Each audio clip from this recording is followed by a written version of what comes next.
ang langgam at ang tipaklong. Noong unang panahon, may nakatirang mga langgam at tipaklong sa madamong parang. Masisipag na nagtatrabaho buong araw ang mga langgam. Nangongolekta sila ng mga butil ng trigo sa palayan ng magsasaka sa malayo. Sila ay nagtatrabaho sa napakadisiplinadong paraan. Maaga silang nagpupuntang sakahan tuwing umaga sa oras na may sapat ng liwanag para makakita at magsisimulang magbuhat ng mabibigat na butil ng trigong nakapatong sa kanilang ulo. Maingat nilang inilalagay sa imbakan ang mga butil ng trigo at pagkatapos ay bumabalik sa sakahan para kumuha pa. Sa kabilang banda, ang tipaklong ay napakatamad at nagpapahinga sa lilim buong araw. Umaawit ng mga kanta mag-isa at masarap na kumakain. Nagpapakasarap siya sa buhay ng todo at walang pakialam sa mga susunod na mangyayari. Lagi niyang kinaaawaan ng mga langgam na nagtatrabaho buong araw. Lumipas sa mga araw, tinatamad na lumundag ang tipaklong sa damuhan. Masigla, masaya at laging busog. At humuhuni at umaawit sa kanyang sarili dahil masarap ang buhay niya. Habang ang mga langgam ay nagbubuhat ng mga trigo at dinadala ito sa kanilang lungga ng buong sipag. Isang araw, habang nagtatrabaho ang mga langgam, isa sa kanila ay nahulog dahil sa bigat ng butil na buhat niya. Siya ay pagod na at nasaktan. Sa halip na tulungan ng langgam, tinitigan lang siya ng tipaklong at pinagtawanan. Nagtanong ang langgam, Ginoong Tipaklong, maaari mo ba akong tulungan buhatin itong trigo papunta sa aking lungga? Pasasalamatan talaga kita na gusto. Ngunit siya ay hindi pinansin ng tipaklong at nagpatuloy sa pagpapatugtog. Kaya buong lakas na, binuhat ng langgam mag-isa ang trigo. Bakit ako magpapakahirap, langgam? Tanong ng tipaklong. Halika, magpahinga ka muna at pakinggan ang kanta ko. Narito na ang taginit, maaliwalas at mahaba pa ang mga araw. Bakit sinasayang niyo ang sikat ng araw para magtrabaho? Hindi siya pinansin ng langgam at yumuko na lang. Binilisan niya ang paglakad papuntang sakahan. At ito ang nagpatawa ng mas malakas sa tipaklong. Munting langgam, nakakatuwa ka naman. Tinawag niya ang langgam. Halika't sumayo tayong dalawa. Kalimutan mo yung trabaho. Magpakasaya tayo sa tag-init, maglibang ka. Tumutulong ako mag-ipon ng pagkain para sa taglamig. Sabi ng langgam. At mapapayo kong gawin mo rin ito. Ba't kailangan mag-abala sa taglamig? Tanong ng tipaklong. Napakarami pa nating pagkain sa ngayon at marami pang panahon para maghanda sa taglamig. Ngunit alam ng langgam kung anong kanyang ginagawa. Kaya naman nagpatuloy siya sa kanyang pagtatrabaho. Habang ang tipaklong ay lumulundag patawid sa parang, masayang kumakanta at sumasayaw, ito ay nagpatuloy sa mga sumunod na araw. Sa halip na nagtatrabaho at naghahanda para sa taglamig, mas ginusto pa ng tipaklong na sumayaw, kumanta at maglaro sa kanyang libreng oras. Hindi niya naisip na ang napakagandang mga araw ng tag-init ay hindi habang buhay at di magtatagal darating na ang taglamig at tag-ulan. Ang tag-init ay naging taglagas at ang taglagas ay naging taglamig.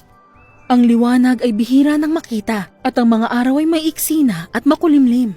Ang mga gabi ay mahaba at madilim. Nagsimulang umulan ng nyebe at naging napakalamig na. Nanginginig ang tipaklong sa lamig ng simoy ng hangin. Sinubukan niyang balutin ang sarili ng mga tuyong dahon sa paligid. Pero ang malakas na hangin ay hinipan ito palayo. Siya ay nagutom at walang nakitang anumang makakain. Sigurado siyang pag hindi siya nakakain, mamamatay na siya. Nangihina na siya at di nagtagal, napagtanto niya na tama ang mga langgam at dapat naghanda rin siya. Hindi na gustong kumanta ng tipaklong ngayon. Siya ay gutom na at nilalamig. Wala na siyang masisilungan mula sa nyebe at wala ring makakain. Ang parang, pati na rin ang sakahan, ay nababalutan ng nyebe. Walang mapagkukunan ng pagkain. Oh, anong gagawin ko? Saan ako pupunta? Panaghoy ng tipaklong. Hindi niya inaakalang magiging matindi ang taglamig di gaya ng dati. At dahil hindi siya nag-imbak ng sarili niyang pagkain o tumulong sa iba na mag-imbak, hindi niya na masisilayan pa ang susunod na tag-araw. Wala na siyang matutuluyan mula sa niebe at siya ay mamamatay na sa sobrang gutom. Nakita niya ang mga langgam na nagpapakasarap sa pagkain na inimbak nila noong tag-araw. Pupuntahan ko si Langgam at manghihingi ako ng pagkain at makikisilong. Sinabi ng tipaklong na may pag-asa. Pasuray-suray siyang nagtungo sa mga langgam at kumatok sa kanilang pinto. Kumusta, mga langgam? Paiyak siyang bumati. Narito ako para kantahan kayo habang nagpapainit sa inyong apoy. Habang kinukuha niyo ako ng pagkain sa inyong imbakan. Hindi, di bali na, Ginoong Tipaklong. Hindi namin gusto makinig sa'yo sa kahit anong pagkanta mo. Nagmakaawa siya sa kanila ng husto ng pagkain at napapasukin siya kundi mamamatay siya. Ano? Napasigaw ang mga langgam sa gulat. Wala ka bang naitabing kahit ano para sa taglamig? Ano naman ang pinagkaabalahan mo buong tag-araw? Wala akong oras na mag-imbak ng pagkain. Reklamo ng tipaklong. Masyado akong abalang magpatugtog at bago ko pa malaman, tapos na pala ang taginit. Napailing ang mga langgam sa pagkainis. Tinalikuran nila ang tipaklong at bumalik sa pagtatrabaho. Ang langgam na minsay humingi ng tulong sa tipaklong ay tumingin sa kanya at sinabi, Sa buong tag-init, nagpakahirap ako habang tinatawanan mo ko, kumakanta ka pa at sumasayaw. Dapat inisip mo rin ang tungkol sa taglamig. Maghanap ka na lang ng makakantahan, Tipaklong. Wala kang makakain ng masisilungan dito. At pinagsarhan ng langgam ang tipaklong ng pinto. Ang tipaklong ay walang nagawa kundi umiyak.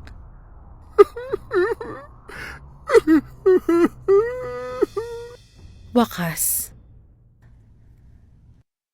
If you enjoyed this story, please like and subscribe our channel and press the bell icon to get future updates. And don't forget to comment.